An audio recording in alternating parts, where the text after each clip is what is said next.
Buenas noches a todos. Muchas gracias por venir. Esta es la cuarta entrega de los Talks at Thrive que hacemos aquí. Como ustedes saben, nuestro objetivo con esta plataforma es presentarle líderes de distintas áreas que nos compartan sus conocimientos, sus ideas y experiencias con el propósito de promover el sector empresarial dominicano en general. Hoy tenemos aquí a Jake Keel, quien es un innovador en sostenibilidad, líder de opinión y productor cinematográfico. Por más de 15 años ha enfrentado retos sociales y ambientales en la industria turística como vicepresidente del Grupo Punta Cana, y el señor Keel también es presidente de Corred, que es una asociación con más de 100 empresas comprometidas con la sostenibilidad. Jake, muchas gracias por venir. Muchas gracias, sí, la verdad que sí, gracias a todos por estar aquí. Yo lo que quería compartir sobre todo era un poco de mi propia llegada a sustentabilidad. Yo estudiaba en mi licenciatura, literatura española. Entonces yo siempre tenía un interés en el tema ambiental, una pasión por la naturaleza, para conocer sitios nuevos, sitios naturales, pero no quería ser científico. O sea, no, yo entendía que la protección ambiental era un poco distinto a ser un científico, que es algo un poco más enfocado a la realización de experimentos y buscar conocimiento. Entonces yo tenía un entrenamiento un poco más amplio. Luego eventualmente me metí en el tema de protección ambiental y una maestría en gestión ambiental. Y siempre me imaginaba trabajando en una fundación de eso, de protección ambiental, un Nature Conservancy o Conservation International, ahí viviendo en el bosque y tratando de proteger los árboles y hacer, o sea, una vida digna como buen ambientalista. Y tuve la oportunidad hace 15 años, estaba trabajando en una fundación en la ciudad de Nueva York, venir a Punta Cana y trabajar en la fundación. Y realmente, aunque mi tío abuelo, el hermano de mi tío, era uno de los fundadores del Grupo Punta Cana, yo realmente no conocía bien el negocio, no entendía mucho de turismo, nunca había estudiado ni pensado mucho en turismo. Y vine porque pensaba, bueno, se ve como importante en el currículum. Entonces voy a ir allá, gano un poco de experiencia y veo qué aplicación hay para mi interés en protección ambiental. Y cuando llegué realmente nunca había pensado en las empresas como un posible motor de la protección ambiental y mucho menos en innovación ambiental. Para mí las empresas eran lo que estaban causando todo el daño y eran los que teníamos que atacar para tener una protección ambiental. Y cuando llegué a Punta Cana es un mundo un poco distinto, ¿no? El Grupo Punta Cana tiene toda una filosofía de desarrollo sostenible, tenía muchos años en eso, y lo tienen bien articulado, pero no necesariamente tan ejecutado, no era tan claro qué significaba desde un inicio el turismo sostenible. Entonces yo encontré como ese campo abierto en que los fundadores, el presidente y CEO y todos los empleados estaban alineados a sustentabilidad, pero no necesariamente sabían cómo mostrarlo, cómo implementarlo, cómo llegar a solucionar diferentes problemas. Entonces para mí, de una vez yo entendí que es una oportunidad increíble y me olvidé de estar viviendo en Amazonas y proteger los bosques de esa forma, sino utilizar a las empresas como un mecanismo, una herramienta a la protección ambiental. Y eso me ha llegado a la conclusión de que las empresas son realmente la clave a la protección ambiental. Primero, porque es cierto que mucho del daño que está pasando es causado por empresas, por mal manejo o por malas prácticas o por desconocimiento. Pero también al mismo tiempo estamos viendo cada día más que los gobiernos y los estados están desvinculando un poco con el tema de las regulaciones. En Estados Unidos estamos en una época de desregular, ¿no? Nadie quiere ver las regulaciones y las empresas han empujado que sea así. pero al mismo tiempo tiene una presión del consumidor y de jóvenes, de generaciones más jóvenes que están exigiendo un comportamiento diferente de las empresas. Voy a dar algunos ejemplos de cómo se ha visto eso, pero ya la empresa no puede estar ajena a la realidad ambiental y social en que opera, ¿no? Y sus consumidores todos los días más están acordando a las empresas, mira, yo quiero saber de dónde vienen los materiales, yo quiero saber cómo tú estás tratando tus empleados o tus vinculados, las comunidades alrededor. Yo quiero asegurar que comprando tu producto yo no estoy haciendo un daño en otro lado. Y ese poder que ha asumido el consumidor está forzando a las empresas a actuar mejor.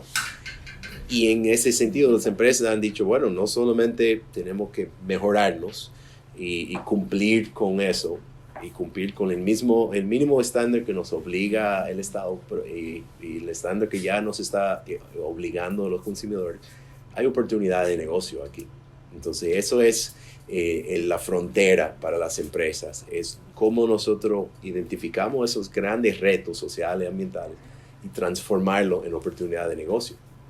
Yo creo que eso es donde va la cosa, y es para mí, por eso me parece tan interesante el tema de las empresas y su capacidad de transformar y liderar ese cambio sin estar obligado por el Estado o por los gobiernos. O sea, los gobiernos obviamente tienen un rol muy importante, tienen que hacer cumplir la ley, tienen que exigir mejoras, tienen que penalizar en caso necesario a las empresas o a las comunidades, tienen que crear mecanismos que motivan la inversión, o sea, incentivos de diferentes formas, pero realmente el futuro es que la empresa va a tomar la iniciativa, y lo estamos viendo en muchos casos. Esta mañana yo estuve en un evento como presidente de EcoRed. Es una asociación de diferentes empresas que realizan diferentes actividades y diferentes programas sociales y ambientales. Es una línea de sustentabilidad. Son casi 100 empresas. Y lo que ha sido tan interesante es el presidente de EcoRed aprender qué hacen las diferentes empresas y ver que hay empresas haciendo mucho más de lo que el público sabe, pero mucho más que hace muchos gobiernos, y realmente han tenido un impacto muy grande y realmente lo hacen porque sí hay un aspecto de imagen, de mercadeo, hay un aspecto de que pueden competir con su competencia, pero también hay un tema de simplemente hay oportunidad de negocio muy grande y lo están viendo, y lo están viendo aquí en República Dominicana. No es un tema solamente de Elon Musk y las compañías grandes de Estados Unidos y los visionarios, sino aquí mismo lo estamos viendo. Y muchas empresas están moviendo en esa línea. Entonces el evento esta mañana era los programas de Banco Popular. Claro. Y uno sabe que ellos hacen un buen mercadeo de qué programas ellos tienen, y tienen diferentes actividades, pero programas de financiamiento de energía solar para pymes, para pequeñas empresas y mediana empresa. Programas de que individuos pueden comprar diferentes tecnologías de eficiencia y de energía renovable. Eso es aprovechar su propio negocio para crear nuevas oportunidades que mejoran las condiciones en comunidades locales, pero también al final es negocio para Banco Popular. Ellos están prestando dinero. Ellos tienen toda una logística de energía renovable para sus sucursales y producen energía. ¿Quién beneficia de eso? Bueno, el planeta beneficia, pero al final beneficia al Banco Popular. O sea, no son idiotas. Ellos hicieron esa inversión porque hay un retorno y que producen energía, y entonces le baja su costo operativo, y eso es un beneficio para ellos. Entonces, muchos ejemplos ahora están surgiendo de empresas. Diría que hay diferentes niveles. Hay las empresas que existen y tuvieron su momento de iluminación y ya están conscientes que hay otras oportunidades, y son empresas establecidas que están tratando de buscar la forma de implementar la sustentabilidad. Y ahora hay todo un grupo de empresas nuevas que están surgiendo, buscando ventajas y nuevas oportunidades que no existía hace unos años y ya con esa línea de sustentabilidad. Entonces hay todo un movimiento en Estados Unidos, ahora mundial, de los B Corps. B Corps son corporaciones, incorporado, normal, una empresa, pero tiene una línea social ambiental y tiene que cumplir ciertos estándares. Pero al final de cuentas son empresas, no son fundaciones, no están filantropía, están realmente tratando de hacer dinero. Entonces es súper interesante y son empresas ya exitosas, no chiquitas. Tom Shoes, me imagino que muchos de ustedes conocen Tom Shoes. El modelo de Tom Shoes de comprar uno y donar uno. Y ellos han ampliado eso y lo han cambiado el modelo para no ser solamente zapatos. Ellos venden café y cuando venden algo, una cantidad de café, ellos dan agua o apoyan un proyecto de agua en una comunidad rural. Cuando venden zapatos, también dan zapatos o dan al consumidor la opción de apoyar ciertas iniciativas. Y ese modelo de comprar uno, dar uno, ha sido muy popular. Entonces, eso está ya cambiando en muchas empresas que hacen eso. Compañía de Warby Parker, que tú compras los lentes y hacen una cirugía para ayudar a alguien que no tiene buena visión. Yo compré un aparato para hacer té y tú compras un aparato de vender té, como una cosa plástica que tú pones té, las hojas de té y baja el agua. Tú compras eso y ellos, en cambio, por cada uno que se vende, ellos hacen algún tipo de aporte en una comunidad. Entonces yo creo que y eso no impacta realmente económicamente a ellos, que ellos construyen su producto para que pueda aguantar ese adicional, pero es una oportunidad de mercadear, una oportunidad de ganar una comunidad, un público, es una oportunidad de alcanzar nuevos mercados. También muchas veces ellos están entrando en nuevos mercados con ese modelo. Entonces, la idea de hacer algo bien, hacer algo que contribuya al bien del ambiente o a una comunidad, ya no tiene que ser obligación del Estado, no tiene que ser por ley o para mitigar tu daño en otro lado, sí, ya es oportunidad de negocio. No sé si tienen alguna pregunta o sí, sea más buenísimo. Y gracias, Jake. Siempre, tú has hablado mucho de cómo las empresas pueden ser los motores para esta actividad sostenible y que hay empresas que su negocio es ser sostenible. Entonces, bueno, este tipo de estos Talks That Thrive son muy de nosotros también escuchar de parte de ustedes qué le llama la atención, si tienen alguna pregunta y que podamos interactuar. Es más un conversatorio que una exposición. O sea que bienvenido, y si pueden decirnos antes de decirnos quiénes son, su nombre y qué hace, de dónde vienen, fuera buenísimo.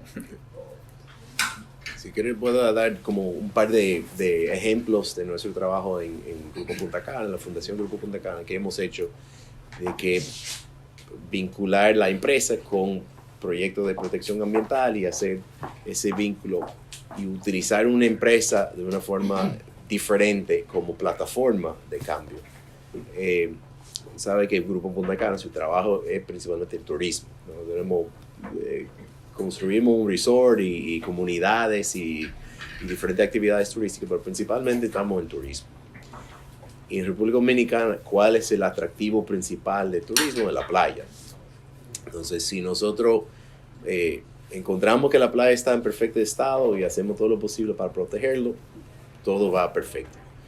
Ahora, encontramos antes de yo llegar que la condición del arrecife de coral frente a la propiedad estaba impactado, estaba degradado. Y en el tiempo nos dimos cuenta como empresa que había una relación muy estrecha entre la salud del arrecife y la protección y mantenimiento de la playa. Cuando tenemos erosión de playa, normalmente tenemos algo pasando en el agua. Y entonces comenzamos a investigar y hace 15 años el mismo presidente de nuestra empresa, Frank Rainieri, se había escuchado una charla sobre restauración de corales.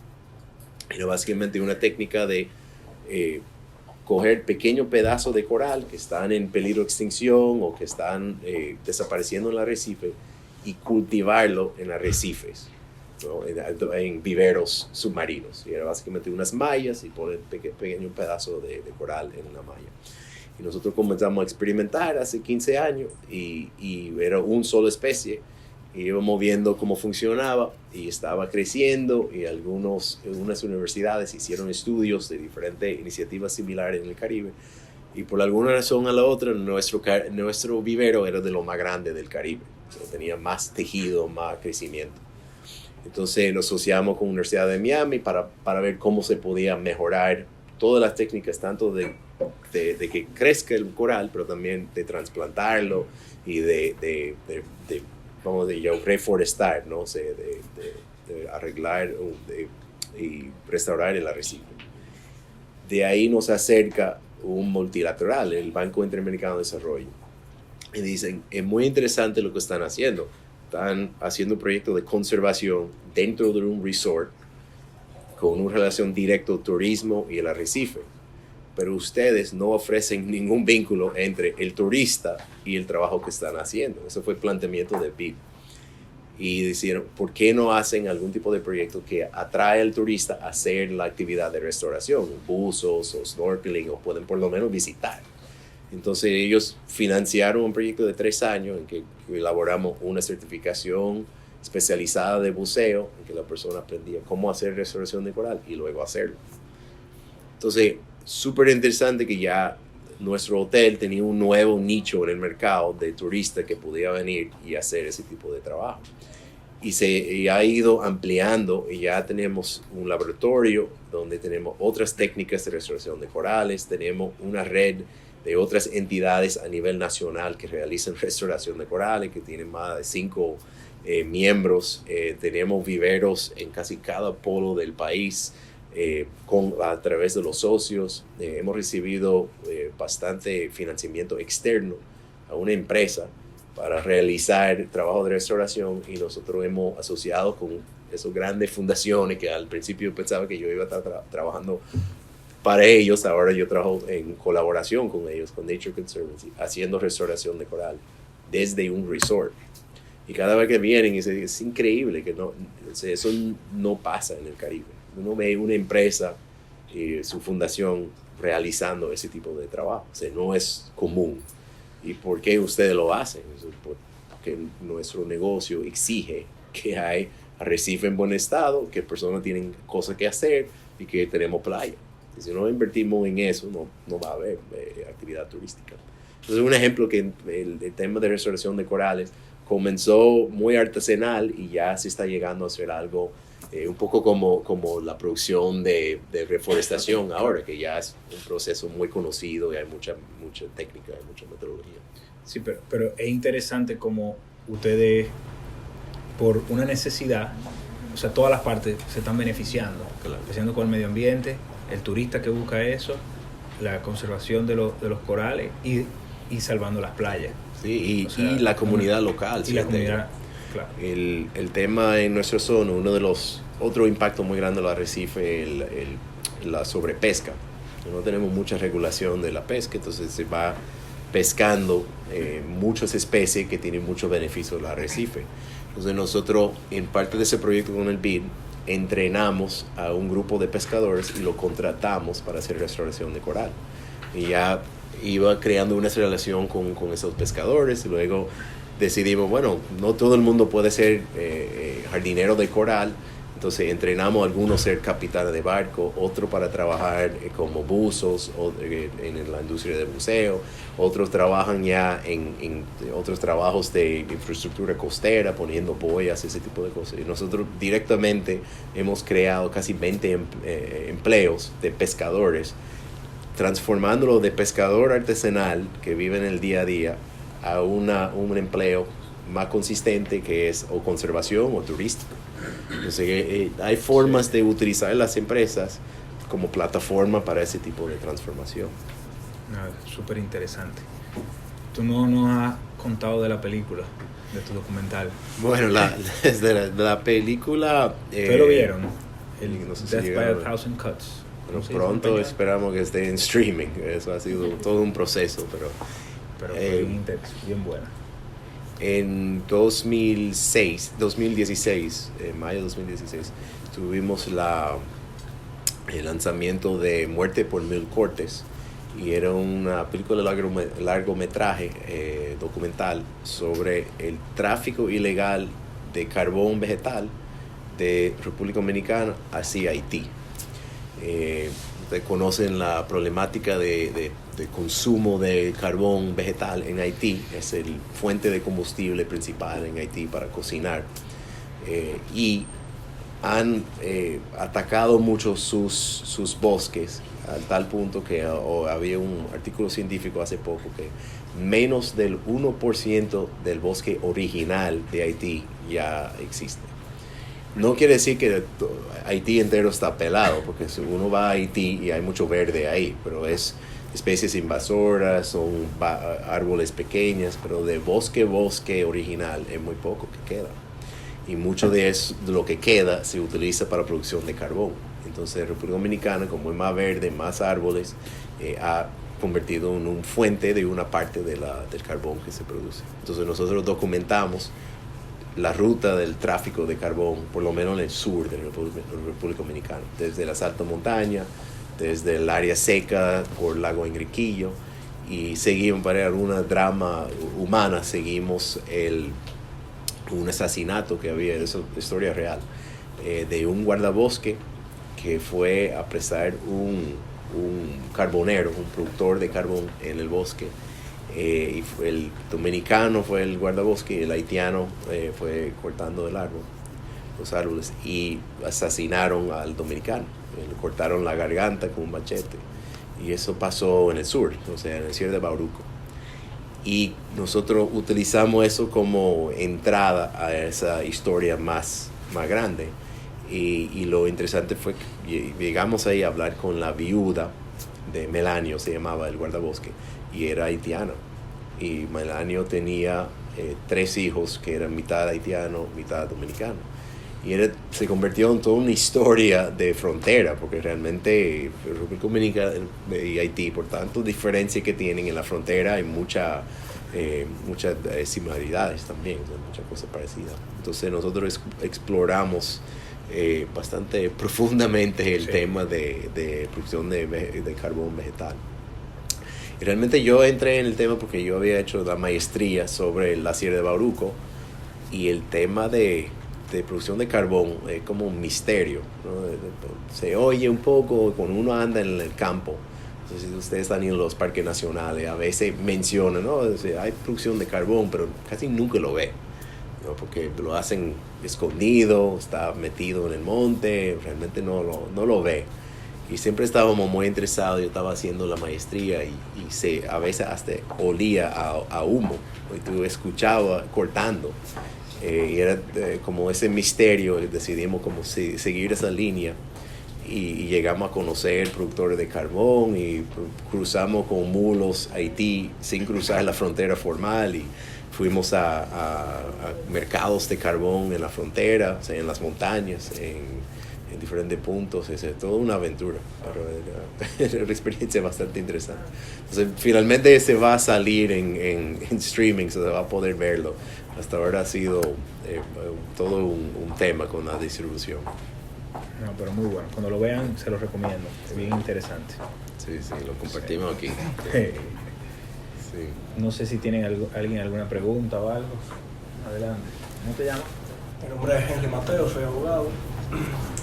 Realmente yo no especializo en ningún área, ¿verdad?, que tenga que ver con la naturaleza en sí, ni remediación ambiental, pero he tenido que trabajar ya sea por el sector minero, energético, etcétera, el turismo también. Entre ellos me causa mucha curiosidad el tema del carbón, porque fue muy interesante. O sea, primera pregunta, ¿cuándo sale? Bueno, la película se estrenó en 2016 y sí, nosotros fuimos a más de 45 festivales por todo un tema que vendimos básicamente el proyecto a una compañía de producción y por diferentes razones no se llegó a poner en televisión y es ahora que finalmente se está... Aquí en República Dominicana. Sí. Estaba en cine aquí, pero no en televisión. La otra pregunta es relativa al choque de intereses. ¿Cómo con un negocio, entre comillas, relativamente hablando, tan lucrativo, ustedes pueden penetrar una ruta, vamos a decir, de trasiego de carbón o de comercialización de carbón? En este sentido, podría ser ilegal. ¿Y cómo eso afecta incluso el rodaje de la película? Sí, bueno, no sé si ha trabajado alguien ha trabajado en una película documental, quizá el camarógrafo, pero cuando no, aunque tú eres el documentalista más famosa, normalmente es un proceso de buscar dinero primero. Y no viene rápido. O sea, la ley de cine dominicana ha ayudado que muchos cineastas pueden avanzar más rápido porque consiguen dinero adelante. En documentales es una lucha conseguir el dinero. Y nosotros rodamos desde 2012 y terminamos en 2016. Cogió 4 años. Y eso era todos los años conseguimos un dinerito y fuimos al campo. Y luego íbamos a ir buscando más dinero. Y un dinerito y íbamos al campo. Y duró todo ese tiempo recaudando dinero.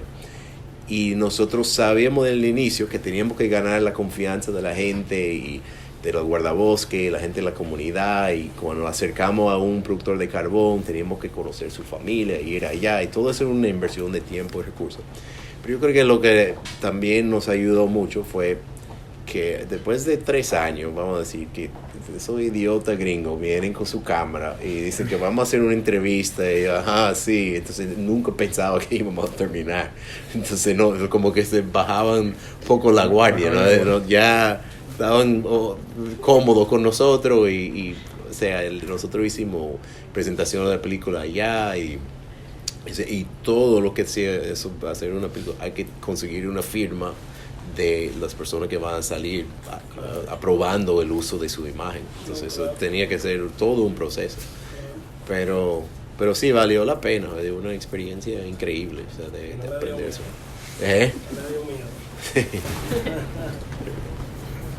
Sí. Irán de la Cruz, profesional de la sostenibilidad. Concerniente a la concientización entre las empresas, ya por la experiencia que tienes con el trabajo en EcoRed, ¿has identificado que las empresas están trabajando en identificar apropiadamente a sus grupos de intereses?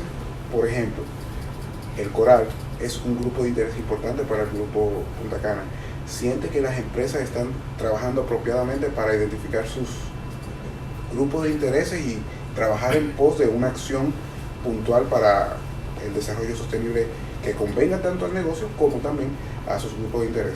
Sí, yo creo que hay toda una curva de aprendizaje, ¿no?, para las empresas, porque sustentabilidad, aunque estamos más o menos acostumbrados del concepto, pero no hemos visto tantos ejemplos, ¿no?, a gran escala. Y es una curva que muchas empresas están aprendiendo, y más aquí, porque sustentabilidad, vamos a decir, que llegó a otros países primero, tomó su tiempo para entrar. Yo creo que nosotros ahora mismo estamos trabajando, por ejemplo, en la convención empresarial, no sé si lo conoce, una actividad que hace CONEP, en que desarrolla mesas de trabajo de diferentes ejes, y uno de los ejes es sustentabilidad. Y se está haciendo las mesas de trabajo para identificar las prioridades y problemas y hacer un planteamiento antes de las elecciones en que se marca qué entiende el sector privado debe enfocar los candidatos, ¿no? Eso como el objetivo general. Pero nosotros como EcoRed estamos participando en el eje de sustentabilidad. Y inmediatamente se identificó que había 2 mesas importantes. Uno era mirando hacia adentro y otro era mirando hacia afuera. Porque primero, ¿qué yo hago como empresa que tiene un impacto, ¿no? Y que mi operación, si yo produzco aluminio, produzco metal o produzco, no sé, cualquier producto, tengo un impacto. ¿Cómo yo minimizo ese impacto? ¿Cómo yo trato a mis empleados, derechos humanos de mis empleados? Toda mi operación interna dentro de mi empresa, ¿cómo yo afecto eso? Pero luego hay todo un universo fuera de las paredes de la empresa que yo también tengo un impacto. Mis consumidores, la comunidad cercana, donde yo consigo mi agua, donde consigo electricidad, cómo es el transporte de mi producto o de mi materia prima. Y todo ese entorno ya el sector privado está entendiendo que no es solamente lo que está dentro de mi edificio, o dentro de mi resort, o dentro de mi fábrica, que hay todo ese universo que yo impacto. Entonces, y hay que contemplarlo. Entonces, ya, por ejemplo, en tema de residuos, en basura, ya hay un concepto de responsabilidad extendida del productor, que antes la empresa no quería saber de eso, que decía, yo vendí ese producto, salió de mi fábrica, ya, a mí no me importa dónde va, porque ya no es mío. Y luego pasa un evento, por ejemplo, en el malecón, el año pasado, cuando toda esa basura sale ahí en el malecón. ¿Ustedes se acuerdan de eso? Que se veían ahí flotando. ¿Qué se ve ahí? Toda la marca, en la botella, en las fundas, en lo del arroz, todo lo que salió de basura ahí, las marcas regresaron ahí. Y entonces todos se pusieron un pánico. No, espérate, tenemos que hacer algo. ¿Cuál es la respuesta? Es la responsabilidad extendida del productor. ¿Qué quiere decir? Que yo no puedo simplemente producir una basura, entregarlo y olvidar de eso. Por lo menos yo necesito la capacidad de tomar alguna responsabilidad para ese producto. Entonces, compañías como Coca-Cola diciendo, bueno, si producimos X cantidad de botella plástica, nosotros vamos a lograr reciclar esa misma cantidad. Y nosotros vamos a recuperar esa cantidad, aunque no sea de Coca-Cola, sino de otra marca, pero de la botella en sí. Se está empujando, esa es la empresa, de pensar más allá de su propio negocio. Y eso está pasando en el origen del material, de su materia prima, en cómo impactan el ambiente de la comunidad local, también cómo pueden impactar el mercado. Un interesante fenómeno que yo he visto en las empresas, sobre todo en Dominicana, porque es relativamente pequeño. Si tiene dos compañías en la misma industria y uno se pone muy adelante en el tema de sustentabilidad, ¿qué pasa? El otro de repente tiene que competir en ese campo de sustentabilidad. Entonces tiene compañía de gas matándose para ser más sostenible por el otro. ¿Y quién beneficia? Bueno, el medio ambiente, eso está perfecto. Bancos, un banco popular se pone muy adelante, nosotros... HD tiene que estar ahí, hasta Reserva tiene que estar ahí. Progreso, todos. Y entonces lo mismo pasa en lo constructora. Eso nos ha pasado recientemente en turismo. Por muchos años, por lo menos en República Dominicana, de empresas más grandes de turística, el Grupo Punta Cana estaba más o menos solo. Y era muy fácil de los resorts, todo incluido, decir, bueno, pero es Punta Cana, ellos son como medio raros. Tienen Frank Rainieri, que le encanta el medio ambiente. Olvídate, eso no aplica a nosotros porque somos otro tipo de empresas, somos en muchos países, somos más grandes, somos todo incluido. De repente en 2018 Iberostar lanza una campaña ambiental, pero serio, que van a buscar dónde viene la fuente de su comida, van a trabajar con los plásticos y materiales de uso único y van a trabajar en el tema de restauración de corales. Entonces nosotros hemos visto en un solo año, ellos se lanzaron fuerte en eso y lo han cambiado. Eliminaron 4 millones de sorbetes anuales que compran en todas sus marcas. Iberostar es una cadena que tiene hoteles en muchos sitios. Todos los otros hoteles de origen de todo incluido, mayormente de España, se despertaron y dijeron, ya no tenemos la excusa, o sea, ya Iberostar lo está haciendo, no podemos quedar tan atrás. Lo mismo está pasando Marriott y Hilton, se están matando para quién puede adelantar más en el tema de sustentabilidad.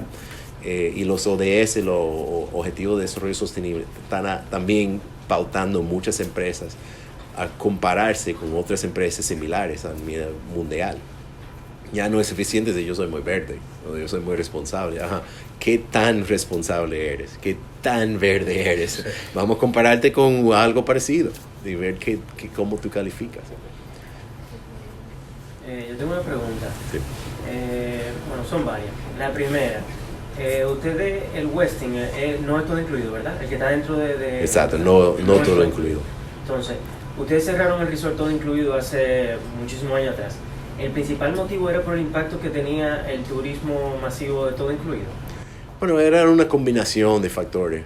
Principalmente que nuestro negocio, aparte del aeropuerto, uno de nuestros negocios más importantes era venta inmobiliaria. Okay. Y el cliente de todo incluido normalmente no es el cliente de venta inmobiliaria, o por lo menos el nivel que queríamos nosotros, villas de segunda casa, o sea, vía vacacional. Muchos de los clientes de todo incluido hoy en día ya se van en experiencia compartida, ese tipo timeshare, ese tipo de cosas. Entonces esa era la principal razón. También ser pionero tiene su costo. Nosotros teníamos un hotel que se construyó sin mucho dinero y sin haber visto otros hoteles parecidos, y entonces el modelo dejó de ser rentable. Entonces se decidió modificar a otro modelo. Okay, no, lo decía porque para mí lamentablemente el turismo todo incluido, o sea, acaba con las playas, acaba con los recursos desde de los destinos, y eso uno lo ha visto, qué sé yo, en Boca Chica, como ya Boca Chica no era lo que era antes. Pasó a Juan Dolio no era lo que era antes. Y se está viendo un poquito cómo va en Bávaro. Entonces, ¿hay alguna iniciativa de empezar a cambiar ese tipo de modelo de parte de ustedes o en la zona? Yo siento, o sea, yo me siento lo mismo de los resorts todo incluido, que los campos de golf, que los shopping mall, que no es necesariamente la cosa que está mal, es la forma en que lo ejecutamos. O sea, un campo de golf que está muy bien diseñado, muy bien construido y muy bien mantenido, no necesariamente tiene un impacto ambiental muy grande. Hay ejemplos de campo de golf que realmente su impacto comparado con otro tipo de operación no es tan grande. Igual los todo incluidos, si tiene un concepto bien hecho, se puede manejar. Entonces, no veo que son automáticamente malos, ¿entiendes? O sea, igual como cualquier otro hotel. Nosotros muchas veces dicen, no, pero el todo incluido es muy exclusivo a la comunidad. Y piénsalo por un segundo, en todo incluido tú pagas adelante, todo está incluido. Entonces yo soy el hotel, yo tengo que poner la comida, a menos que yo logro que tú salgas, ya no tengo que poner tanta comida, no me estás consumiendo el alcohol. El primer interesado en que se vaya de su hotel en un todo incluido es el mismo hotel, bajo cierto criterio. No quiere que se vaya donde lo van a asaltar, donde se va a enfermar, donde va a tener un accidente en un vehículo, donde se va a tener algún problema que afecta la experiencia en el hotel. Entonces, creo que no es necesariamente el modelo que es el problema, es la forma en que lo ejecutamos. Eso es mi opinión.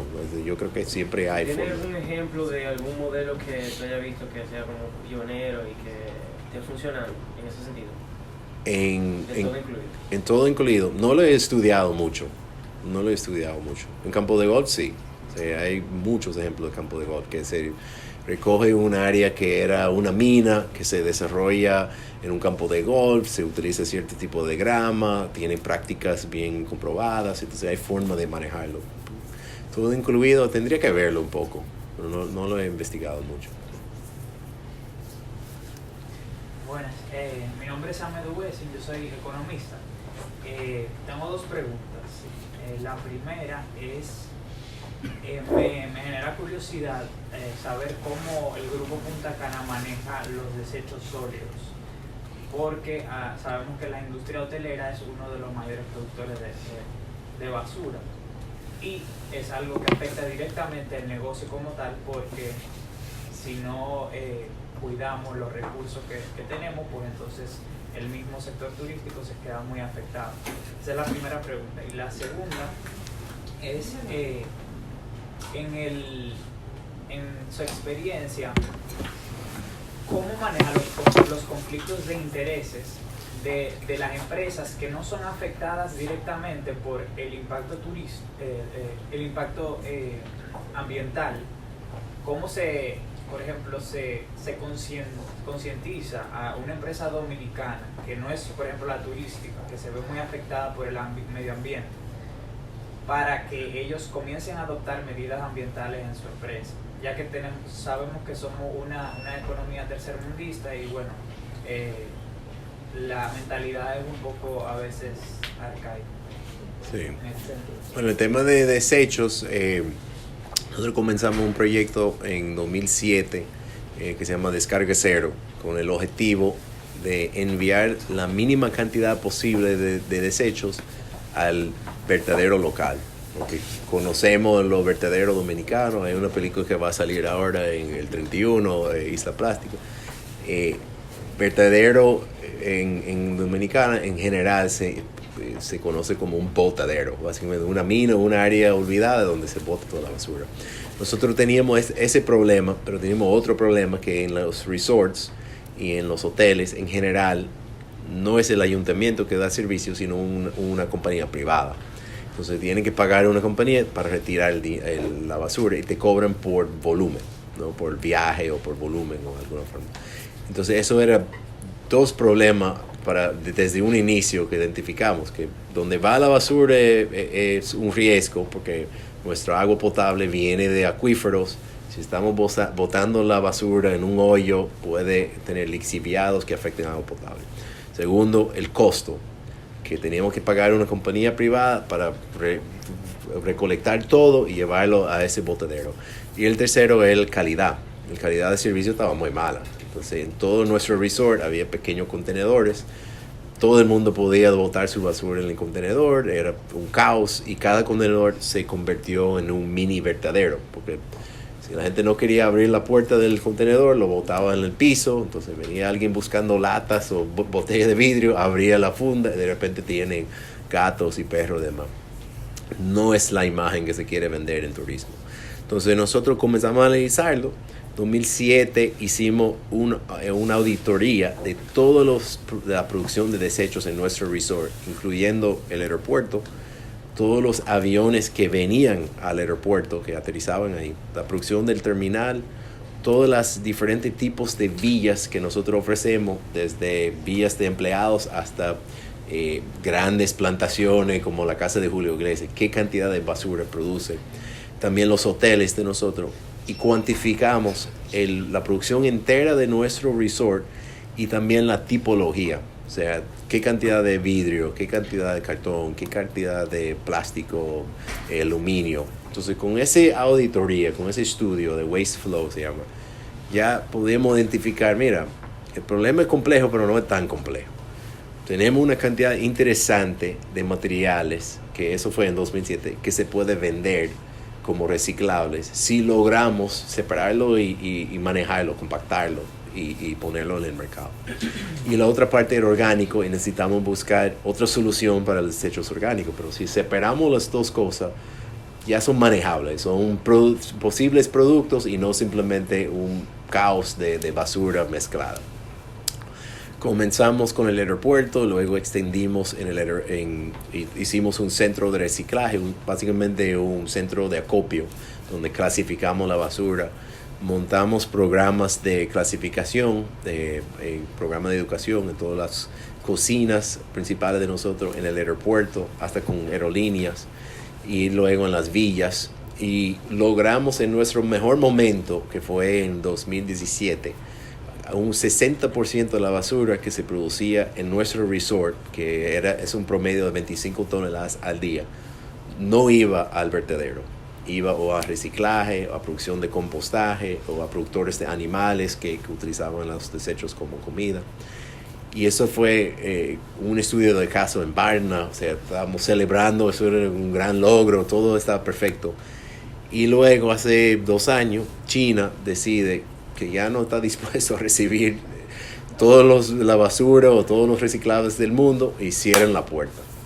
Y entonces ahora nosotros, como todos los otros sitios del mundo, estamos buscando otras alternativas. Se sigue clasificando, se sigue vendiendo a un precio muy reducido, casi no competitivo, los materiales, y comenzamos a hacer proyectos de mayor escala de compostaje para transformación de los desechos orgánicos. Pero la realidad es, muchos de esos temas, por eso yo digo que las empresas tienen un rol tan importante, los temas van cambiando Tú nunca vas a tener una solución que ya olvídate del mundo y ya yo tengo la solución, sino el mercado varía, los problemas varían, la realidad local varía, todo cambia y eso nos ha pasado con reciclaje. Entonces terminamos, yo siempre digo que el etapa 1 de descarga cero 1.0 y ahora estamos buscando la evolución a descarga cero 2.0. Pero eso es una realidad, los hoteles. Y en un momento también, cuando nosotros logramos producir un volumen importante de material reciclable, desde el aeropuerto principalmente, donde tenemos mucho volumen, eso creaba un mercado de reciclables, que antes nadie venía a Punta Cana a comprar reciclables porque era muy lejos. De repente viene el aeropuerto, tiene un volumen importante y los compradores comienzan a llegar. Entonces ellos dicen, bueno, si yo voy a hacer el viaje al aeropuerto, ¿por qué los otros hoteles no hacen eso? Entonces eso creaba varias compañías que daban servicio a los hoteles y ellos mismos clasificaban la basura y comenzaban a vender reciclable. Había una época que eso era un negocio bastante bueno. Ellos tenían como el 70% de los hoteles, aunque quizás no tenían un acopio, un centro de clasificación como nosotros, pero tenían un proyecto de reciclaje en su hotel. Y eso nos ha afectado la realidad. Ahora ya estamos en otra etapa. Entonces, ¿ustedes exportaban basura a China? Nosotros exportaba reciclables, o sea, ya estaba clasificado. Yo me refería más a la razón de que China decidió no aceptar ese material, porque no toda la clasificación es igual, ¿no? Yo separo mi botella de plástico, lo empaco, lo compacto y lo vendo, pero quizá otro mete otros materiales ahí, o está muy sucio el material, o vino de otro origen que está más sucio. Entonces, y la realidad es que muchos países estaban enviando básicamente basura no clasificada a China. Clasifícalo tú.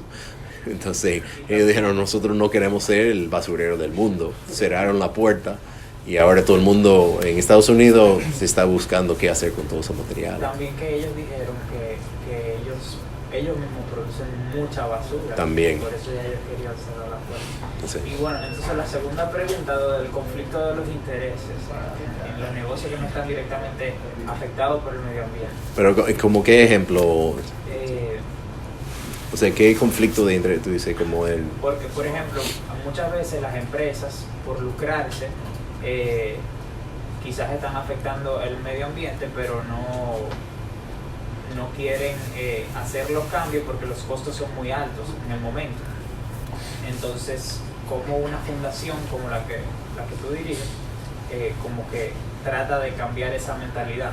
Más o menos tú lo has respondido con lo que mencionaste ahorita, pero a una empresa que no está directamente relacionada al medio, que no se ve afectada por el medio ambiente, dirán ellos, porque todos nos vemos afectados por el medio ambiente. Sí. Yo creo que depende de la industria, ¿no? O sea, es difícil hacer una generalización para todas las empresas. Mira, eso es la fórmula. Aquí como la forma de entrar en sustentabilidad. Hay como un camino diferente para cada empresa. Hay empresas, le doy un ejemplo, hace 3 años que queríamos hacer el proyecto de ley de residuos en República Dominicana a través de EcoRed. Y se acercó, eran más, hace 5 años, y se acercó a los productores de plástico, que producen botella plástica, todo tipo de material plástico. Hay una industria bastante fuerte en República Dominicana de producción de plástico. Dicen, señores, necesitamos una ley, necesitamos eso, no eso, otro. O sea, tú estás loco, nosotros no queremos saber de eso, vamos a comenzar a prohibir y a crear problemas. Y hoy en día, los que están más empujando una ley de residuos y tener un marco regulatorio son los productores de plástico, porque su miedo es que se va a prohibir su producto y no va a haber mercado. Entonces son ellos mismos que están empujando. Entonces su realidad cambió. Los consumidores están muy preocupados. Los gobiernos tampoco están muy entusiasmados cuando aparece ese evento de basura en el malecón. Es una imagen muy negativa para el país, para el turismo. Entonces, y como decíamos, su marca está flotando en en el mar. O sea, toda esa botella que llegaban, toda esa basura, tenía una marca atada al sur. Entonces, hay una sensibilidad. Lo que quiero decir que cada industria tiene como su propio camino. No creo que haya una fórmula específica, pero yo creo que cada industria que alguien me pregunta, yo comienzo a estudiar una industria, siempre hay un ángulo en que la sustentabilidad tiene un caso de negocio, casi siempre. Muy poco negocio que no tiene sentido invertir en proteger el ambiente y la comunidad y los empleados, de tener por lo menos marco de referencia de sustentabilidad. O sea, y yo creo que cada día más el precio real se está pagando, ¿no? Hay un proyecto muy interesante de fondo de agua, que José es miembro de ese fondo de agua. Son básicamente empresas que están invirtiendo en proteger fuentes de agua. ¿Y qué hacen ahí? No es filantropía.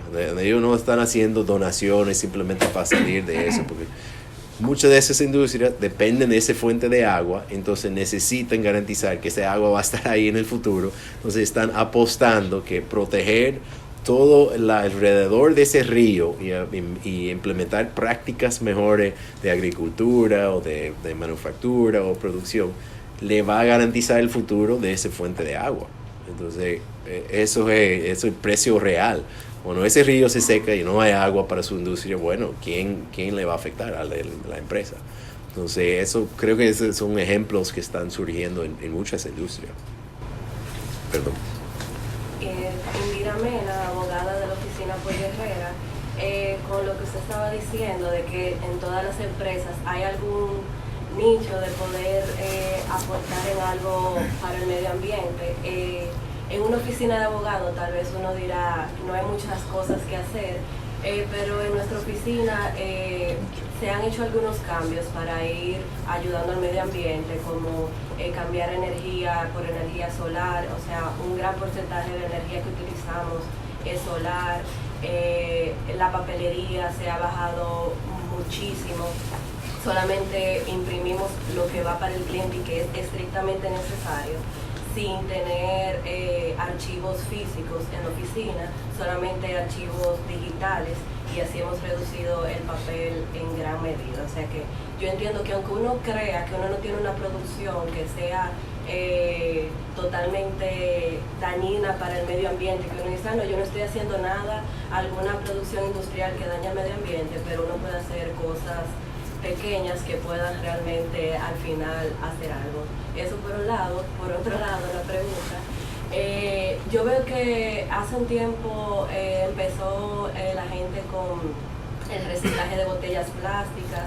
Luego yo digo que es una moda lo de los sorbetes de papel. Claro. Pero yo siento que todavía falta mucho. Por ejemplo, los vasos de foam y los envases que usan principalmente en los supermercados para envasar comidas, carnes.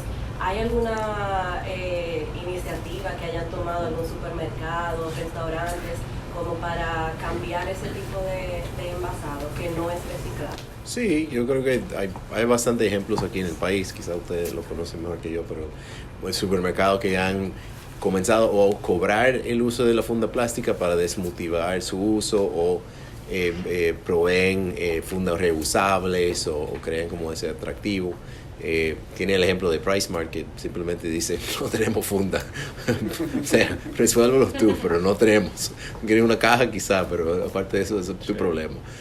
Entonces yo creo que eso está pasando. Yo creo que hay como una parte que es no estamos tan dispuestos a atacar, porque muchas veces decimos que yo no voy a usar un vaso plástico, voy a usar uno de papel.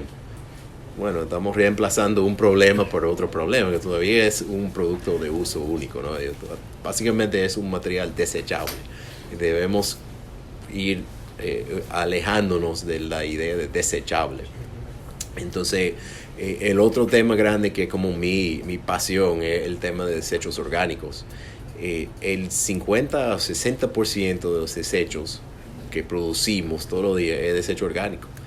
Y son desechos, cuando llegan al vertedero, son los que comienzan a descomponer, cuando lo tapan, producen gas metano, Cuando se prende un vertedero, normalmente es porque el desecho orgánico se está descomponiendo, está produciendo gas metano y tú prende fuego, o sea, eso pasa. Y también su contribución al cambio climático es muy alto, porque gas metano es un gas, efecto invernadero, mucho más poderoso que dióxido de carbono, o sea, es mucho más potente en cuanto a atrapar calor. Entonces, la contribución, por ejemplo, de agricultura y desechos orgánicos al cambio climático es muy alto. O sea, un porcentaje muy, muy alto, dependiendo cómo tú lo calculas. Sin embargo, nadie habla de eso. O sea, estamos dispuestos a olvidar sorbetes y vaso plástico en el restaurante, pero no estamos dispuestos a hablar del otro 50 o 60% de los desechos. Entonces yo creo que hay una evolución, hay un nivel de concientización que está pasando, pero tenemos que comenzar a ampliar nuestra perspectiva. No es simplemente reemplazar plástico por papel, es comenzar a pensar, vamos a eliminar lo desechable y bajar la cantidad de basura que producimos de un inicio. Y cuando hacemos eso también vamos a ver que hay ese recurso grande que estamos botando, que es los desechos orgánicos, y vamos a transformarlo en algo positivo, en vez de dejarlo seguir. Y el otro comentario que iba a decir, que una compañía de abogados, o sea, una empresa de abogados, o sea, tiene su impacto de papel, muy importante, de energía, consumo de energía, quizá agua, quizá transporte de los empleados, pero lo que tiene ahí en una firma de abogados, en un capital intelectual, ¿no? Eso es su capital principal, es tu gente, su capacidad de analizar leyes o desarrollar nuevas leyes o interpretar leyes actuales, identificar debilidades en leyes y contribuir a que se pueda mejorar la condición de ley. Gran parte de la ley de residuos sólidos en República Dominicana comenzó con EcoRed, con abogados de diferentes empresas que estaban prestando su tiempo a desarrollar una ley de residuos. Y ha ido de toda una evolución con el sector público y congresistas y ahora consultores, y mucha gente se ha involucrado, pero nació de un grupo de abogados en Cemex y en, no sé si se acuerda de las otras empresas, pero hay 3 o 4 empresas que dedicaban un par de empleados, de abogados, a buscar la creación de una ley de residuos.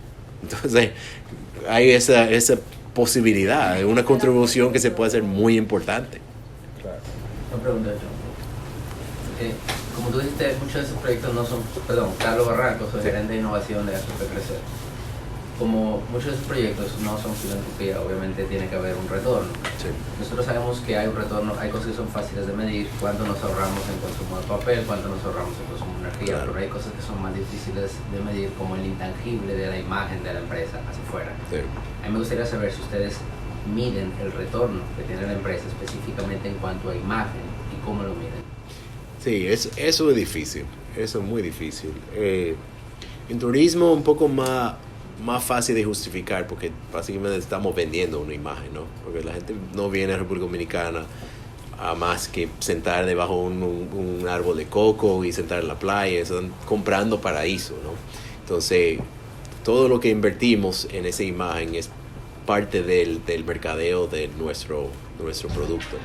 En otras empresas es más difícil cuantificar cuánto vale un banco hacer todos esos proyectos de sustentabilidad, cuánto vale una mina hacer proyectos de sustentabilidad. Es más difícil cuantificarlo, pero yo creo que hay que ver en su totalidad. No se puede aislar, porque se puede producir ahorros, tú puedes producir más eficiencia, o sea, mejor uso de recursos porque son utilizados más eficiente, y también hay oportunidades de nuevo negocio que quizá uno no pensaba antes. Entonces yo lo veo de esa forma, o sea, hay que ver en todos sus ángulos y el conglomerado cuál es el valor que aporta.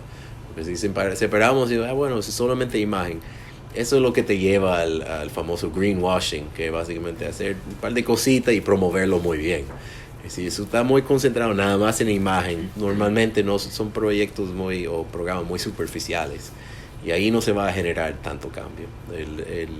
La parte de la imagen o greening, es más como el mango bajito. Eso es como lo más sencillo. Cuando llegamos a entrar ya en eficiencia energética, eficiencia de operaciones, Un ejemplo increíble es Walmart. Por lo menos nosotros pensamos Walmart, no pensamos como una empresa muy sostenible, ¿no? Que quizás no tratan muy bien a sus empleados, a su fama. Sin embargo, Walmart, su enfoque 100% total es ofrecer productos baratos a su cliente. Entonces hay un tope que tú puedes llegar al producto de bajo precio, donde ellos pueden seguir ganando, siendo más eficientes. Entonces es una inversión increíble en hacer sus tiendas más eficientes. La ruta de transporte mucho más eficiente. Todo ha concentrado en eficiencia y han utilizado su plataforma también para aportar. Ponen ciertos productos que son más sostenibles, bombillos eficientes, lo ponen en un sitio clave en la tienda y ayuden a vender eso.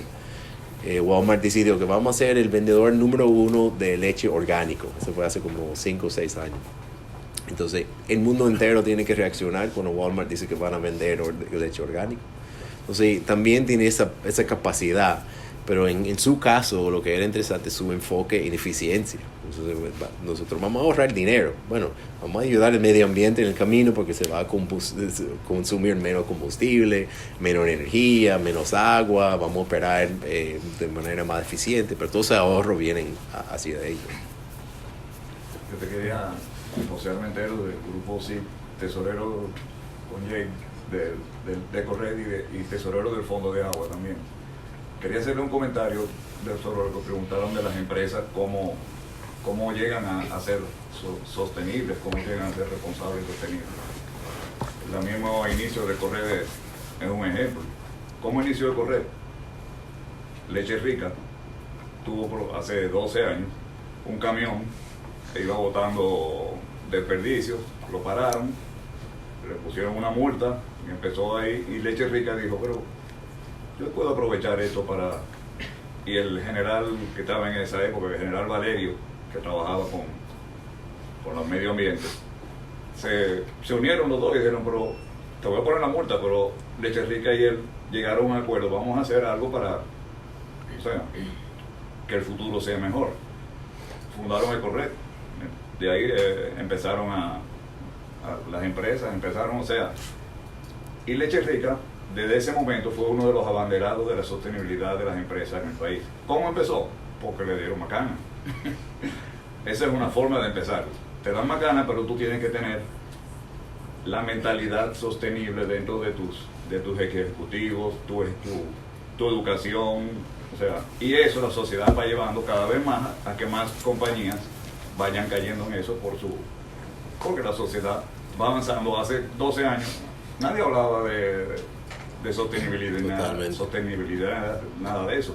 Ahora, ustedes que son jóvenes van a estar entrando a puestos ejecutivos. Estoy seguro que como ustedes llegan a un puesto ejecutivo, no van a pensar igual que hace 20 años los ejecutivos de hace 20 años. O sea, la sociedad va llevando a eso. Otra forma también, digo, lo que decían de las empresas que no tienen problemas medioambientales, que el anterior presidente de Corred, al que sucedió Jake, era el presidente de una compañía de seguros. Ustedes me dirán, ¿por una compañía de seguros? Pues era el presidente de una compañía de seguros. El anterior de Jake era el presidente de una compañía eléctrica. Ese tiene más problemas, pero no tanto como Jake o como el grupo SIC, que tiene más. Pero o sea, quiero que vean que no es solo los que tienen problemas con el medio ambiente, tiene mucho que ver con la filosofía de la empresa, la misión de la empresa y cómo las empresas internamente piensan. Antes eran pocas, cada vez hay más que van pensando en eso. Por eso, porque cada vez va llegando juventud nueva, va llegando nueva educación, va llegando nuevo pensamiento a las empresas. Y eso va llevando a que las empresas poco a poco lleguen a ser más sostenibles. Un comentario. Gracias. Buenas tardes. Mi nombre es John Daniel Luis, yo soy fotógrafo haitiano, radicado acá en la República Dominicana. Bueno, yo estoy tratando de hacer fotografía de una forma un poco diferente e innovadora. Yo estoy empujando el proyecto que llamamos God's Creation.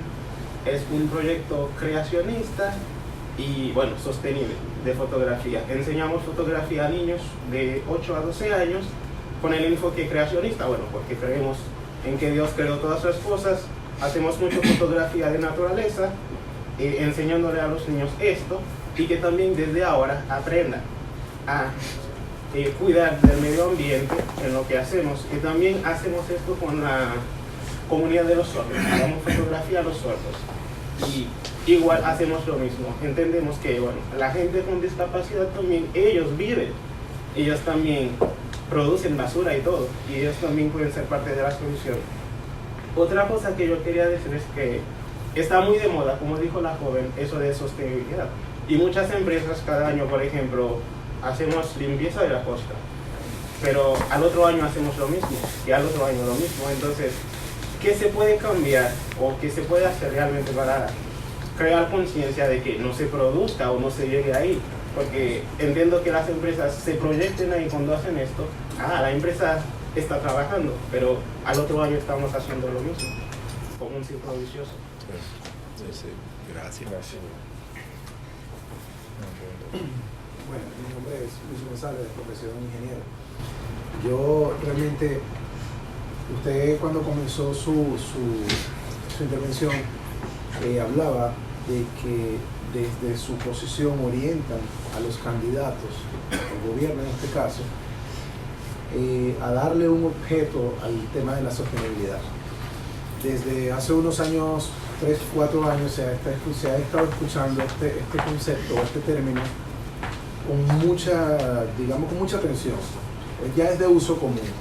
Mi pregunta es, las empresas vienen trabajando y van a un paso bien ágil, bien rápido con el tema de la sostenibilidad, pero quiero saber desde el punto de vista de su enfoque, cómo está viendo el gobierno este paso que están haciendo las empresas y si van alineados, si van a la misma velocidad, porque lo que percibe el ciudadano no es exactamente lo mismo. A veces entramos a plantas industriales, a edificios inteligentes, donde tenemos un gran número de facilidades, son bien sostenibles, pero cuando salimos a la calle lo que percibimos es completamente diferente.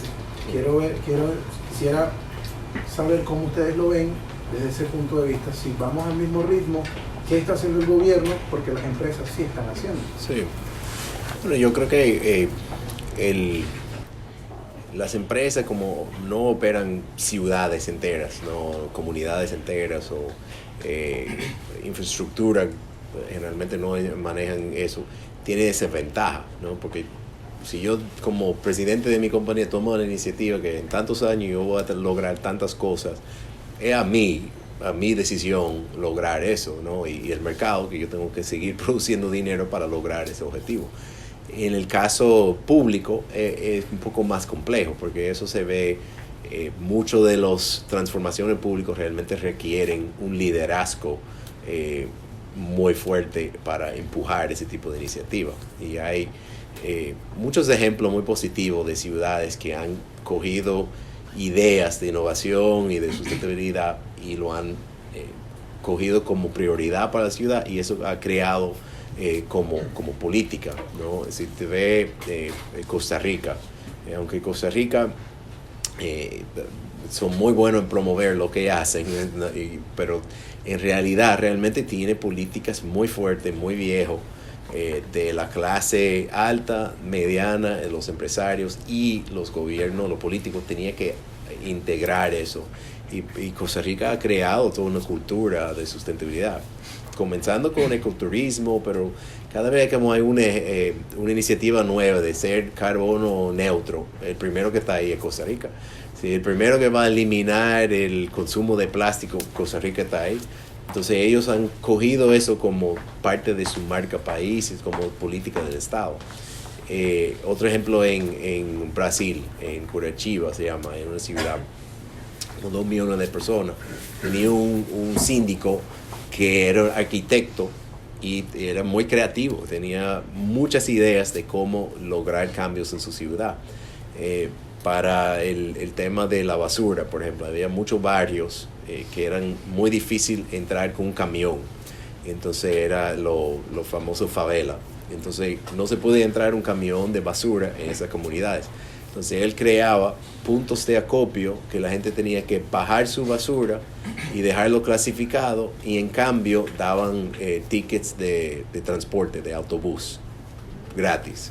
Entonces la gente traía todo el material y lo que a él ahorraba en tener un camión que entraba a la ciudad o en esos vecindarios, él pagaba en transporte o en un intercambio o algo. Hizo muchos cambios en la forma de hacer transporte público en Curitiba. Hay muchos ejemplos muy chulos, pero encontró, por ejemplo, ellos no tenían dinero para un metro, pero tenían 2 millones de pasajeros y tenían que moverlo a algún lado. Estudiaron el tema de los autobuses y encontraron primero, gran parte del tapón de la ciudad era que autobuses estaban doblando a la izquierda, tenía que cruzar el tráfico, entonces creaban un tapón de este lado. Entonces prohibieron doblar a la izquierda. Entonces simplemente no vamos a doblar a la izquierda, tiene que doblar a la derecha, y dar toda la vuelta. Y segundo, crearon autobuses que imitaban tren. Entonces elevaban la plataforma y el autobús, y la gente pagaba en lo que llamamos un tubo. Tú pagabas antes de entrar en el autobús, porque el tapón del autobús, y cuando tú entras en el autobús y tienes que pagar y toma tiempo y forma una fila. Ellos creaban unas plataformas, la gente pagaba mientras estaban entrando en la plataforma, el autobús llegaba, la puerta abre, todo el mundo ya ha pagado, se entra y se va. Entonces hicieron muchas cosas creativas como política pública para agilizar el tránsito, hacerlo más eficiente, manejo de los desechos. Hicieron una transformación de ciudad porque era una política de la ciudad, ¿no? Entonces no tiene que ser una ciudad rica como San Francisco que puede meter dinero en todos esos proyectos. Se puede ser muy creativo. México ahora mismo, el 60% de la botella PET en México se recicla. Y es que las empresas de embotelladoras de plástico PET, de la botella plástica, crearon un centro de reciclaje y comenzaron a valorizar ese material. Entonces la gente llevaba su material ahí, pero eso tenía un impacto en toda la recolección en la ciudad, porque los que recolectan la basura saben que la botella PET tiene un valor, entonces lo buscan.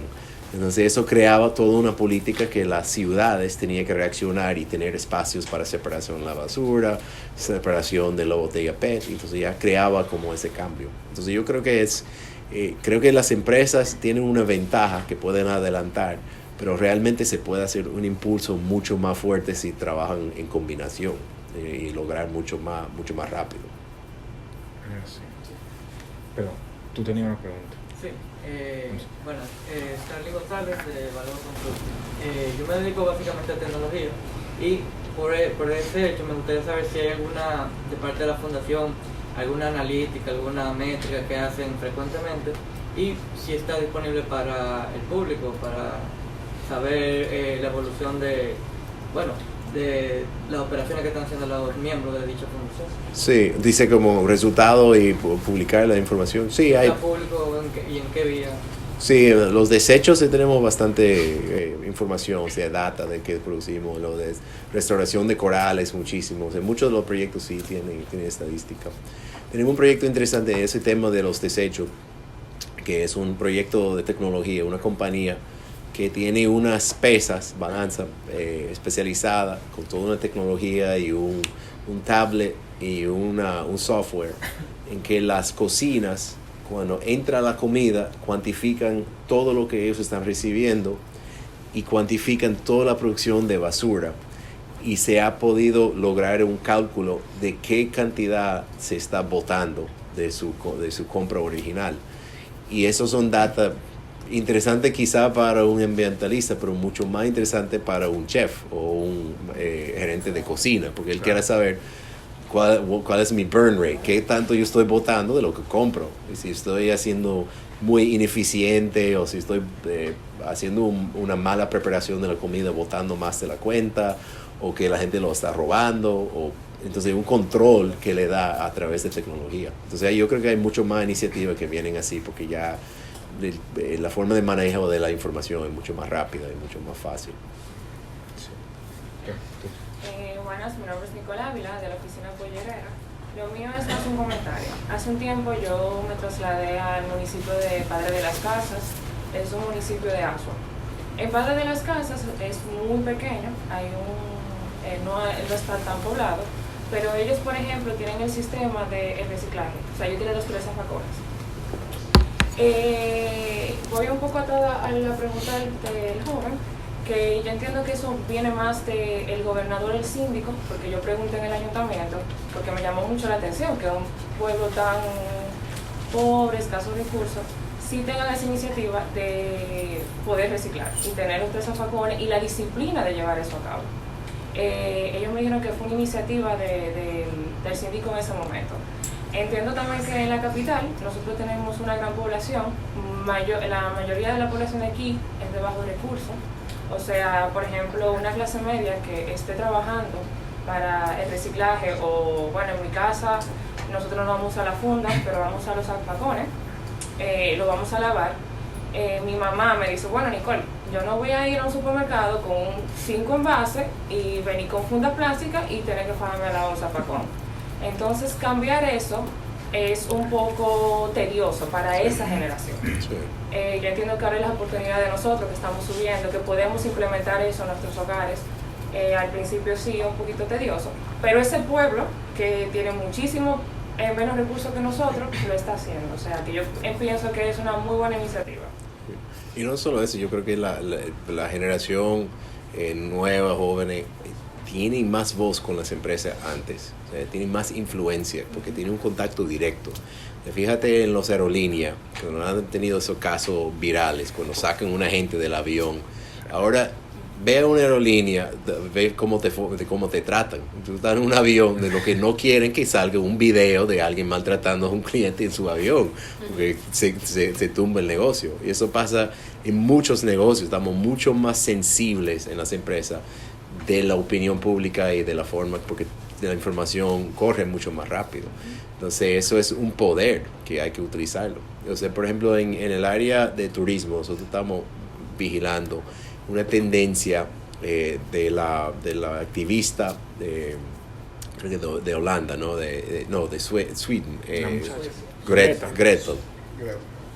Gretel está a favor de medidas para contrarrestar el cambio climático, pero ella llegó a su primer iniciativa fue en contra el viajes en avión, porque el cambio climático, viajes en avión tiene un impacto de cambio climático, y comenzó un movimiento en Sweden, no ella, pero otro grupo, pero está creciendo ese movimiento en contra viajes en vuelo.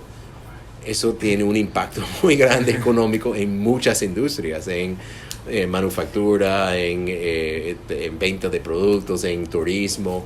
Entonces, si eso se convierte en el nuevo tendencia de sorbetes, que nadie quiere sorbete, ya imagínate que baja un 30% viaje en aerolínea por el tema del cambio climático. Entonces, las empresas tienen que estar mucho más conscientes de las tendencias, porque si no te puede dar un shock, o sea, una sorpresa muy grande. ¿Cómo estamos? Gustavo Mejerica de Marítimo Dominicano. Corroborando todo lo que están diciendo, señores, eso es un tema del cambio de cultura. Lamentablemente nuestros políticos no van a actuar si su pueblo no les exige que hagan los cambios pertinentes. Como bien están comentando, las nuevas generaciones les dan mucho más sentido, están tomando más conciencia del tema del cambio climático, la necesidad de cuidar nuestro medio ambiente. Si nosotros no les exigimos de cualquier manera, en cualquier foro, en cualquier opinión, de que eso lo pongan en sus agendas, ellos no van a hacer los cambios políticos necesarios para que realmente se hagan las transformaciones que necesitan las ciudades, como bien explica la joven, en ese pueblo tan pequeño, porque un líder tenía la conciencia, hizo el cambio, pero si nosotros como votantes les exigimos a cada uno de los políticos que pongan eso en sus agendas, les aseguro que los cambios se van haciendo. Poco a poco, como bien han dicho, el sector privado ha tomado una conciencia por X o por Y, porque hubo una consecuencia o porque está habiendo un beneficio ganar-ganar que realmente lo tienen para algunas empresas, pues están haciendo los cambios. Igualmente los políticos van a tomar más en consideración eso. Como a mí me da risa porque yo trabajé en la Cámara Americana de Comercio cuando inició el proyecto de ley de residuos, ¿no? Y que todavía está en nuestro Congreso, que todavía no ha sido aprobado. Y hasta que no estén presionados esos diputados que van a ser elegidos por nosotros, ellos no lo van a aprobar. Entonces, eso les dejo dicho esto un poco para que en cada foro que ustedes puedan participar, en el que puedan opinar, exíjanles a nuestros políticos que pongan ese punto en agenda. Y yo les aseguro que eso va a estar entre uno de sus puntos de agenda, porque el pueblo se enfrenta. Gracias. Totalmente de acuerdo. ¿Usted tenía una? Sí. Es una preguntita, o sea, es una duda que tengo, una curiosidad más que nada. Yo conozco a Ecorred desde la época en la que yo estuve en la Universidad de Unidos. Ustedes se acercaron, tuvieron un acercamiento, luego tuvieron el mismo acercamiento con Chabón, que también fui estudiante de esa universidad. Mi pregunta es, ¿ustedes tienen algún acercamiento con estudiantes mucho más jóvenes? O sea, ¿cuál es su acercamiento con los niños? Porque yo siento que aunque nosotros tenemos muchas buenas intenciones, al momento de reciclar hay mucho desconocimiento. Tú tienes, por ejemplo, un yogur. Ese yogur tiene una tapa de metal, ese yogur tiene contenido orgánico y plástico. Y la gente te echa en un zafacón de plástico todo junto. Y tú dices, cónchale, pero hay que explicarle que la tapa de metal va en este sitio, el contenido orgánico va en este otro, y el plástico aquí sí está limpio. ¿Entiendes? Entonces, como que ¿cuál es el acercamiento que ustedes tienen con niños para contrarrestar un poco eso? Yo diría que Ecorred en sí, o sea, una organización muy pequeña, vamos a decir, que su fortaleza está en su membresía, y entre los miembros son 88 empresas, y la gran mayoría de ellos tiene un enfoque muy fuerte en colegios y en jóvenes. Tanto porque si yo soy una compañía de leche o una compañía de fruta, entonces son mi futuro cliente. Entonces también llegan ahí, no para venderle cosas, pero también para que te lleven una buena imagen de esa empresa. Entonces muchas empresas tienen esa iniciativa y también carece de muchos proyectos en escuelas y con jóvenes y cosas. Entonces, Ecorred en sí ha trabajado diferentes proyectos de educación ambiental y en diferentes proyectos específicos, pero a través de la membresía realmente que se ha acercado más al grupo joven. Y otra preguntita, perdón que te a veces se trata, en el mismo tema de reciclaje, tú dices, ok, vamos a sustituir lo que tú decías, un vaso plástico por uno de papel. Igual, tú estás usando un vaso para tomar un poquito de agua. Claro. Entonces, se trata de migrar al tema de los reutilizables. Le hacen tazas, vasos que tú puedes utilizar muchas veces en el año, platos de vidrio, cubiertos que hay que volverlo a lavar para volverlo a utilizar. ¿Y hasta qué punto? Que eso era algo que yo me cuestionaba hace unos días por una iniciativa de una empresa que conozco. Ellos han tenido un incremento en el consumo del agua. Entonces, ellos quieren ser sostenibles. Han recortado vasos, han recortado resmas de papel, han recortado plásticos de un solo uso, han recortado muchas cosas, pero están consumiendo mucha agua. Entonces, ¿cómo uno puede...?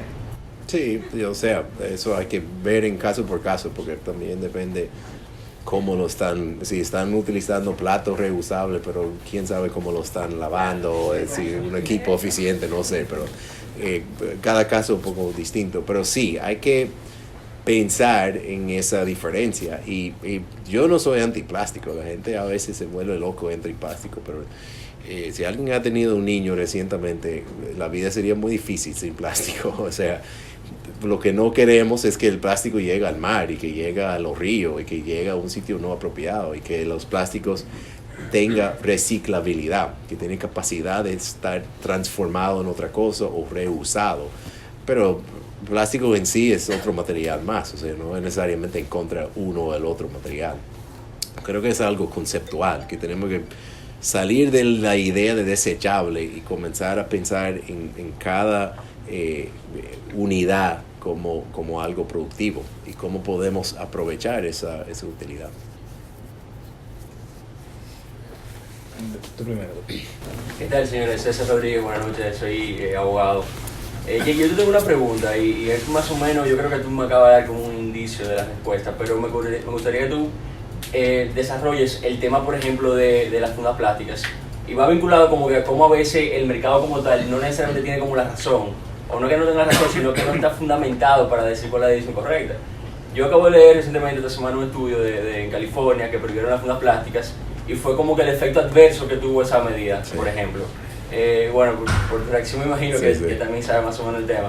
Y fue que básicamente ellos prohibieron la funda plástica y el efecto adverso fue aumentar el consumo de fundas plásticas. Y se daba precisamente porque, y este es un tema que uno no mide cuando hace a veces política pública, que si tú prohíbes la funda plástica del supermercado, tú necesitas funda plástica en tu casa para botar la basura. Y de repente ya tú no tienes esa fuente de plástico que tú consigues en el supermercado, que tú la reusabas en cierto modo para tu basura, y tienes que comprar adicionalmente fundas plásticas que te venden en el supermercado específicamente para la basura.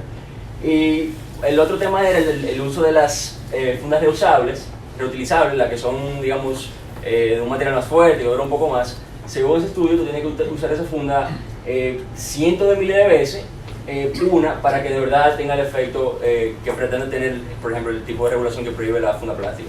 Entonces yo te hago la pregunta como que si tú has tenido la experiencia, por ejemplo, en una compañía o en el sector privado, de un ejemplo de una medida que ustedes entendían que era mejor para el medio ambiente o una medida sostenible, y tuvo ese efecto adverso por un lado, y también me diga tu opinión respecto como a esa medida de tipo de política pública que tienen ese efecto negativo al final. Sí, o sea, nos ha pasado muchas veces, estoy tratando de pensar en un buen ejemplo, pero que tú entiendes que va a pasar algo y que te pase totalmente lo contrario es muy común. Entonces a veces uno piensa en sus soluciones como de manera aislada, que yo voy a terminar solucionando el tema de por ejemplo, los vasos foam, que queríamos eliminar los vasos foam, y tú resulta crear todo un mundo de consumo de agua para el relavado del material, también transporte de material, que en el caso nuestro hay que entregar la comida en diferentes puntos en una propiedad grande.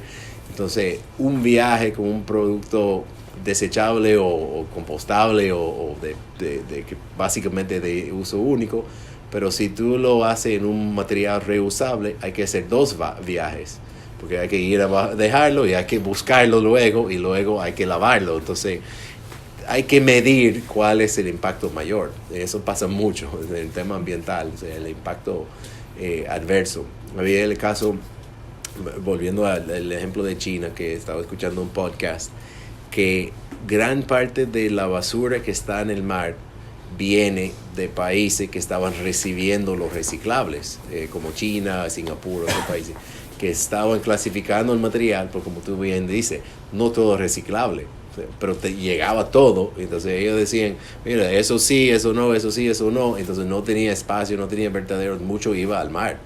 Entonces eso, según ese podcast, gran parte de la basura que llegó al mar fue desde el mercado de reciclables de países enviando su material a otros países. Entonces yo creo que el mensaje es más básico: hay que estudiar las cosas para asegurar que no se produce un impacto adverso, contrario a lo que uno entendía, y también tratar de simplificar las soluciones. O sea, enviar basura al otro lado del mundo es un tremendo dolor de cabeza y un costo muy alto. ¿Y por qué no minimizar lo que producimos en primer lugar y tratar de inventar soluciones que son mucho más sencillas? Tú tenías una pregunta. Darío Yunes, graduado de mercadeo. Gracias por todo, Jake. Gracias. ¿Hay alguna empresa en este país que tenga una huella ecológica admirable? ¿Y cuáles han sido, en tu experiencia, las empresas a nivel mundial que tienen una huella ecológica admirable? Y si tú pudieras, si existe, categorizarla. Por ejemplo, en transporte tenemos esta empresa, en construcción en wholesale esta, para ver cómo uno puede analizar esas empresas, hacer un prototipo, un modelo que se duplique, tipo franquicia, pero dentro del mismo modelo de la empresa, para que eso avance más rápido, porque hoy en día estamos en un estado de urgencia de que el mundo ahora mismo está pasando. Bueno, yo creo que es difícil porque tenemos compañías puramente dominicanas, tenemos multinacionales, tenemos empresas pequeñas, grandes, de toda escala. Entonces, y también en Ecored tenemos muchas empresas en la misma industria, para no decir uno está mejor que el otro. Pero creo que hay muchas empresas que ya están midiendo su impacto y su huella de carbono, por ejemplo, y midiéndose en contra otras empresas. Y eso es un paso sumamente importante. Y hay otro paso más, que es que todavía hay mucha resistencia aquí, una filosofía diferente de manejo de negocio, de la transparencia. En el tema de sustentabilidad había un movimiento muy grande de los reportes de sustentabilidad, que básicamente te voy a decir lo que tengo de resultado. O sea, yo mido todo, lo publico y tú lo puedes revisar, bueno o malo. Entonces esa ultra transparencia ha funcionado en algunos países y hay más resistencia en otros países. Y aquí hay alguna empresa haciéndolo, pero quizás no reportando todo. Ellos reportan lo que hacen, pero quizás no lo negativo, que es un poco sensible. Entonces yo creo que el primer paso es comenzar a medir, comenzar a reportar, comenzar a comparar tu desempeño contra otras empresas y poner objetivos. O sea, Coca-Cola puso un objetivo que van a comprar la misma cantidad de botellas que ellos ponen en el mercado para 2030. Sí, 2030. Ciertos bancos que han puesto que vamos a producir más energía de lo que consumimos por tal año. Yo creo que ese tipo de reto es importante. El World Tourism Travel Council, que es como la asociación más grande de turismo, ellos están exigiendo a su membresía de tratar de comprometerse a ser neutro en carbono para 2030, creo que es, y empujar que los miembros sean que se pone ese reto. Entonces yo creo que eso es donde tiene que ir la cosa, o sea, poner cosas muy difíciles y tratar de llegar ahí. Una que ahorita lo mencionaron ya para ir concluyendo, y tú lo mencionas también. ¿Cómo tú ves, Jake, el tema del agua y nuestro sector turístico y lo que está pasando aquí con todo eso, con la sequía y todo eso? Sí. ¿Qué está haciendo? Yo sé que el Grupo Punta Cana tiene un proyecto, sí, con un tema ahí de unos pozos y eso, pero ¿cómo tú ves eso? Bueno, el agua para mí en turismo es igual como el arrecife, la playa, o sea, y los empleados con trabajo digno. Si tú tienes empleados que está descontento, va a afectar la experiencia del visitante, ¿no? Si yo llego ahí, tengo hambre, mi hijo está sufriendo en la casa, el servicio que voy a dar es mucho, no va a ser igual. Igual el tema del arrecife y especialmente agua. Si no tenemos agua, nosotros no podemos tener turismo. O sea, ¿cómo tú vas a lavar? ¿Cómo tú vas a tener agua para los turistas? ¿Cómo tú vas a tener piscina? O sea, es un elemento fundamental para el turismo. Entonces en el este hay un proyecto regional que tiene más de 6-7 años trabajando, tratando de crear una solución regional que incluya a la comunidad. También tratando de lograr el tratamiento de agua. Ahora mismo los hoteles en sentido general en el este tienen tratamiento de agua, o sea, te trata el agua negra. Algunos mejor que otros, algunos son más fieles en la operación, pero en sentido general tiene por lo menos infraestructura. Pero la comunidad no tiene nada. O sea, tenemos una comunidad en Verón y en Bávaro, ¿cuántos? 60,000 personas, 80,000 personas, no sabemos. Y no hay ni un solo planta de tratamiento, porque tiene pozos y sépticos. Entonces es un riesgo muy grande. Entonces hay una iniciativa regional que se está trabajando, pero creo que el agua lo hemos visto en otros países, lo hemos visto en otras islas, se convierte en crítico y afecta la economía, afecta el bienestar de los ciudadanos. Entonces es un tema importante. Por eso el tema como tener un ejemplo como Fondo de Agua, que es un pago de servicio ambiental, básicamente compañía diciendo que el agua no es gratis, no vamos a pagar por ese servicio, es un buen ejemplo y es donde tenemos que ir en el futuro. Sí. Bueno. Ya que usted mencionó el tema de el tratamiento de agua, me surge una pregunta ahora. ¿Ustedes como fundación han previsto o han tenido, no sé, la inquietud de tratar el tema con plantas de desalinización de agua? O sea, todo el esfuerzo de proteger el agua potable existente es para evitar la desalinización, porque es un proceso muy costoso y baja la rentabilidad del negocio si hay que pagar por el agua y afecta de manera muy fuerte al turismo. Y hay países en el Caribe que arrancan, no tienen agua o tienen que instalar desalinización, entonces eso te cambia todo el esquema de los precios y te cambia toda la economía. Entonces la idea es no llegar ahí. Quizá un día la tecnología llega a un punto en que es competitivo, pero en realidad es mucho más barato proteger lo que tú tienes que tratar de arreglar lo que no tienes.